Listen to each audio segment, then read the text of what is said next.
சன்ஃபி ரம்லான் முடிஞ்சு இப்போ தாண்டி மாசம் ஓப்பன் பண்ணியிருக்காங்க. ஆமா, இன்னைக்கு நியூ அட்மிஷன்ல வராங்களாமா.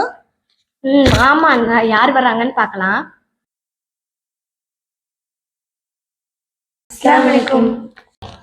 வலைக்கும் சலாம் வரஹ்மத்துல்லாஹி வபரகாத்துஹு.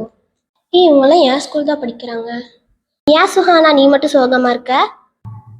அது ஒன்றும் இல்லைக்கா, இப்போதான் டிவியில் நியூஸ் பார்த்துட்டு வந்தேன். பெண்களுக்கு எதிராக நடக்கக்கூடிய விஷயங்கள் எல்லாம் பார்த்தா ஏன்டா இந்த பூமியில் பொண்ணா பொண்ணுமோ தெரியல. பசங்க எவ்வளோ ஜாலியாக இருக்காங்க, லைஃப்பை என்ஜாய் பண்ணுறாங்க. நமக்கு அப்படியா? இப்போதாம்மா நானும் நியூஸ் பார்த்துட்டு வந்தேன். நம்ம ஒன்று தெரிஞ்சுக்கணும், நம்மளாம் அல்லாவை தான் நம்பி இருக்காங்கிறத மறந்துட்டோம். நம்ம இஸ்லாத்துல ஆண்களுக்கு இல்லாத சிறப்பு பெண்களுக்கு அல்லாஹ் வழங்கி இருக்கான். பெண் குழந்தைன்னு தெரிஞ்ச உடனே இஷ்டம் அபசகணும்னு நினைச்சிட்டு இருந்தவங்க மத்தியில பெண் குழந்தை பிறந்தாலே கொலை செய்கின்ற சமுதாயத்துக்கு அல்லாஹ் ஒரே வார்த்தையை சொன்னான். 16வது அத்தியாயம் 58வது வசனத்தில் அல்லாஹ் கூறுகிறான், இதா புசிர அஹதுஹும் பில் உன்சா, அவர்களில் ஒருவனுக்கு பெண் குழந்தை பிறந்திருப்பது பற்றி நற்செய்தி கூறப்பட்டால் பெண் குழந்தை என்றாலே நற்செய்தி. அப்போ ஒரு பெண்ணாக பூமியில பிறப்பது சிறப்பு தான். அது மட்டுமாக்கா, ரோட்ல நிம்மதியா போயிட்டு வர முடியுதா? ஏதோ நம்ம கண்காட்சியில வர கடல் கணிஷ மாதிரி அப்படி பாக்குறாங்க பசங்க. பொண்ணா பிறந்தாலே நிம்மதியா நடமாட முடியுதா இந்த உலகத்துல? என்னப்பா நீயே இப்படி சொல்ற? இஸ்லாமிய பெண்களுக்கே இஸ்லாம்னா என்னன்னே தெரியல. இஸ்லாம்ல ஹிஜாப் என்ற சட்டத்தை கூட பாரமா தானே பாக்குறாங்க. அது மட்டும் இல்லாம அந்த ஹிஜாப் சட்டத்தினால தானே ஆண்களுடைய தவறான பார்வை பெண்கள் மீது படாம இருக்கிறதுக்கு ஒரு கேடயமா இருக்கு. அல்லாஹ் குர்ஆன்ல 33வது அத்தியாயம் 59வது வசனத்துல சொல்றான், நபியே தமது தலை முக்காடுகளை தொங்க விடுமாறு உமது மனைவியருக்கும் உமது பெண் மக்களுக்கும் இறை நம்பிக்கையாளர் பெண்களுக்கும் கூறுவீராக. அதுவே அவர்கள் அறியப்படுவதற்கும் தொந்தரவு செய்யப்படாமல் இருப்பதற்கும் மிகவும் ஏற்புடையது. அக்கா, அதுக்குன்னு கண்டவனுக்கு பயதான் ஹிஜாப் போட சொல்றீங்க? அப்படி இல்ல, நம்ம ஹிஜாப் அணிவது யாருக்கும் பயந்தெல்லாம் இல்ல.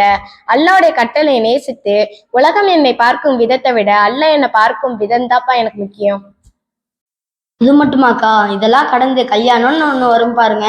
அவன் பொண்ணு பார்க்க வரானா இல்ல லக்கிஜால பணம் எடுக்க வரானான்னு தெரியல. காரு வீடு நகை நட்டுன்னு நம்மள ஷோரூம்ல இருக்க மாதிரி பாக்குறாங்க. நீ என்னமா சொன்ன?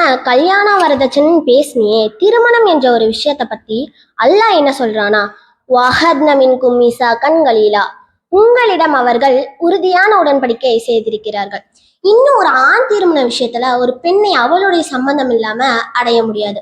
ஒரு ஆண் பெண் வீட்டார் இடத்துல எதுவும் வாங்காம பெண் என்ன கேட்கிறாளோ அதை கொடுக்க வேண்டும் என்று மஹர் எனும் சட்டத்தை இறைவன் பெண்களுக்கு வழங்கியிருக்கான்.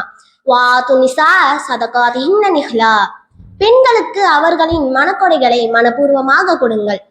சீதனம் கேட்கும் சமூகம் பெண்ணை சுமையாக பார்க்கிறது. ஆனா மஹர் வழங்கும் இஸ்லாம் பெண்ணை கண்ணியத்துடன் மதிக்கிறது. அது மட்டுமாக்கா, அப்படியே ஒரு நல்ல பையனை பார்த்து கல்யாணம் ஆச்சுன்னா கூட செருப்பு தேயதோட மோசமா தேஞ்சு ஒரு குழந்தைய பெத்து எடுத்து வளர்க்கறதுக்குள்ள மாமா பொண்ணா பிறந்தாலே ஒரு சாபக்கேடு போல.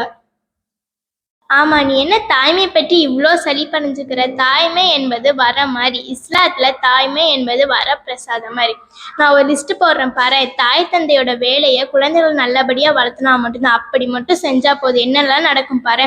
இரு பெண் குழந்தைகளை நல்லபடியா வளர்த்தணும் அப்படின்னா நாளை மறுமை நாளப்ப நரகத்தின் திரையாக இருப்போம் மற்றும் நபிகளோட இவ்வாறு சேர்ந்திருப்போம் அப்படின்னு நபி ஸல்லல்லாஹு அலைஹி வஸல்லம் சொல்றாங்க. ஒரு நல்ல குழந்தையோட பிரார்த்தனை தாய் தந்தை இறந்த பிறகு அவங்கள பின்தொடர்கிறது. நற்செயல் சொர்க்கத்திற்கு மிக நெருக்கமானதே தாய் தந்தைக்கு நன்மை புரிவதுதான். தாய் தந்தைக்கு பணிவுடை செய்வது ஜிகாத் ஆகும். நட்புக்கு இலக்கணமே தாய் தந்தை தான். கோமை தோட்டத்துல இருக்க மனுஷத்தோல் ஃபத்தக்கு மனுஷால் நல்லா சொல்லி தருவாங்கன்னு கேள்விப்பட்டோம்.